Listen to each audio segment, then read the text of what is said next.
بندہ جب جھوٹ بولتا ہے تو فرشتہ 1 میل دور چلا جاتا ہے۔ ہر شخص کا ایک فرشتہ اور شیطان ہوتا ہے۔ نیکی کرتا ہے تو یہ فرشتہ شیطان کو بھگا دیتا ہے اور انسان کا مقرب بن جاتا ہے۔ سورہ فصلت میں کہا گیا ہے، جن لوگوں نے کہا کہ اللہ ہمارا رب ہے اور پھر وہ اس پر ثابت قدم رہے، یقیناً ان پر فرشتے نازل ہوتے ہیں اور ان سے کہتے ہیں کہ نہ ڈرو، نہ غم کرو اور خوش ہو جاؤ اس جنت کی بشارت سے جس کا تم سے وعدہ کیا گیا ہے۔ اور سورہ انفال میں کہا گیا ہے، اور وہ وقت یاد رکھو جبکہ تمہارا رب فرشتوں کو اشارہ کر رہا تھا کہ میں تمہارے ساتھ ہوں، تم اہل ایمان کو ثابت قدم رکھو۔ یہ فرشتہ اس کی زبان سے سچی باتیں نکلواتا ہے جبکہ شیطان قلب پر باطل کو ڈالتا ہے اور زبان پر بھی۔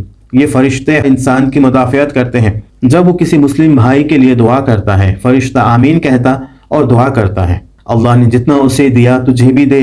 سوتا ہے تو یہ اس کے ساتھ رات گزارتا ہے، شجاعت اور ہمت پیدا کرتا ہے اور اس کی حفاظت کرتا ہے، جیسا کہ قرآن کریم میں ہے۔